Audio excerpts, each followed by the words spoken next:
اگر آپ کے جہازوں پر حملہ کیا جائے گا, آپ کے ایئرپورٹس پہ جہاز گرائے جائیں گے آپ کے, تو پھر آپ اکنامکلی وائبل کیسے بنیں گے؟ اب تو ہم آپریشن کرنے جا رہے ہیں. آپریشن تو کر رہے ہیں, لیکن انڈیا کا پلان بھی تو دیکھیں نا. وہ یہ کہہ رہا ہے کہ 2 لاکھ ٹروپس ہم افغانستان میں بھیجیں گے, وہ یہ کہہ رہا ہے کہ ہم ایران سے دوستی کریں گے, وہ ہم کہہ رہا ہے کہ پاکستان میں دہشت گردی بھیجیں گے, ہم بھیجیں گے. اب فالس فلیگ آپریشن انڈیا میں ہونے والا ہے. ایک طرف تو ملیٹنٹ ایکسس ہے, دوسری طرف جیسے ہم نے بات کی کہ پاکستان کو اکنامکلی اپنے آپ کو سٹیبل کرنا ہے, جس کی پہلی شرط ہے ایک اچھی حکومت کا ہونا. اس کی ایک مثال صرف ہم آپ کو دیتے ہیں. اللہ نے پاکستان کو وسائل دیے ہوئے ہیں, وسائل کی کمی نہیں ہے. اللہ تعالیٰ نے پوری دنیا میں گولڈ کا سب سے بڑا ذخیرہ جو دریافت ہوا ہے وہ پاکستان میں ریکوڈک میں ہوا. 2008 میں پاکستانی قوم کو پتا بھی نہیں تھا, جب ہم نے اکنامک ٹیررزم کا پروگرام نیوز 1 پہ کیا تھا, اور اس وقت ہم نے کہا تھا کہ پاکستان میں اللہ نے سونے کے ذخیرہ دیے ہیں, ریکوڈک کا نام دیا تھا. اس وقت تک شوکت عزیز پرائم منسٹر تھا, اور پیچھے وہ ایک یہودی کمپنی کو فروخت کر چکا تھا. It was already sold. Pakistani قوم کو پتا بھی نہیں تھا, بغیر ٹینڈر کے ریکوڈک بک چکا تھا. اور اگر افتخار چودھری نہ ہوتے تو یہ سودا ہو گیا تھا. نہیں, افتخار چودھری کی بات نہیں ہے. اس وقت بہت سارے رئیسانی کو انوالو کیا گیا تھا. رئیسانی اور افتخار چودھری کی دوستی تھی. رئیسانی کو حصہ نہیں تھا اس میں, کٹ نہیں تھا, تو رئیسانی کو بھڑکایا گیا. اس کے لیے بڑی پلان کیا گیا کہ اس معاہدے کو کینسل کروانے کے لیے.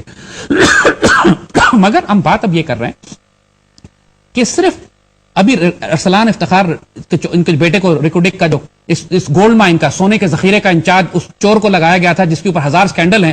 ملک ریاض نے تو پوری پریس کانفرنس کی ہوئی ہے اس کے خلاف, اور ابھی تک وہ سارے الزامات جو مبشر لقمان نے بھی کھول کے بیان کیے ہوئے ہیں, ان سارے اپنے الزامات کا تو جواب نہیں دیا انہوں نے. پھر ملک کے خزانے ان کے حوالے کس لیے کر دیے. شکر ہے کہ ریزائن کیا اس نے. لیکن ایک بات ہم بڑی امپورٹنٹ کہنے جا رہے ہیں. دیکھیے, ریکوڈک ایک اسٹریٹجک پروجیکٹ ہے. اس بات کو اچھی طرح سمجھیے گا. اسٹریٹجک پروجیکٹ کس کو کہتے ہیں؟ پاکستان کا نیوکلیر اور میسائل پروگرام ایک اسٹریٹجک پروجیکٹ ہے.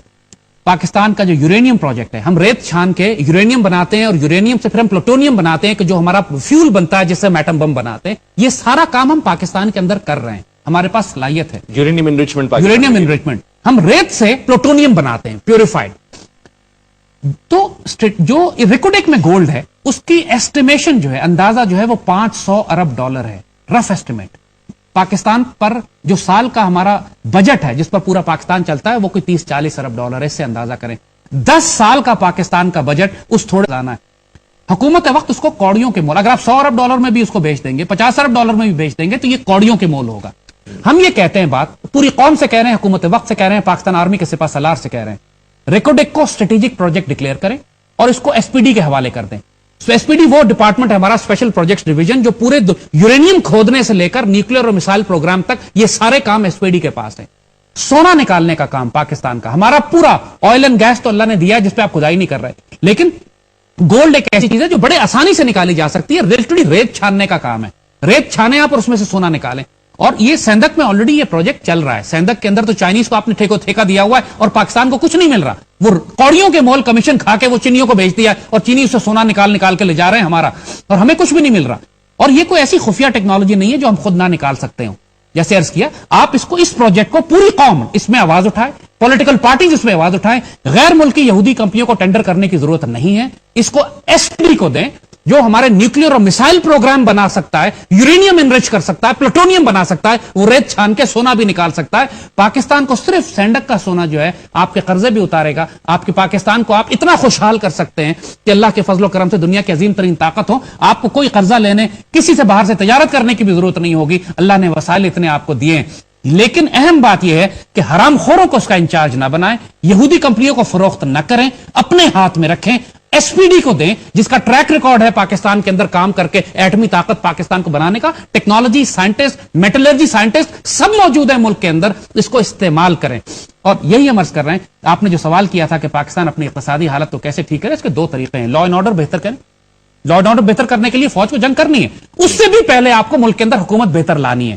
اور اس کے لیے اگر فوج کو ٹیکنوکریٹک کیئر ٹیکر گورنمنٹ لانی پڑتی ہے تو لائیں. اس وقت یہ بحث نہ کریں کہ کانسٹیٹیوشن کیا کہتا ہے, یہ بحث نہ کریں کہ جمہوریت کو بچانا چاہیے یا پٹری سے اترنا چاہیے. ملک ہی نہیں رہے گا, اللہ نہ کرے ان خرافاتی بحثوں میں پڑے رہیں گے تو. نہیں زیادہ ہم ملک تو بالآخر رہے گا ہی, اس ملک کو تو کچھ بھی نہیں ہو سکتا. لیکن سوال اب یہ ہے کہ ریکوڈک جس کی آپ نے بات کی, نہ تو پرویز مشرف اس منصوبے پر عمل درآمد کرا سکے, نہ زرداری رجیم کرا سکی, نہ ہی میاں صاحب کی حکومت کی کوئی خاص توجہ ہے.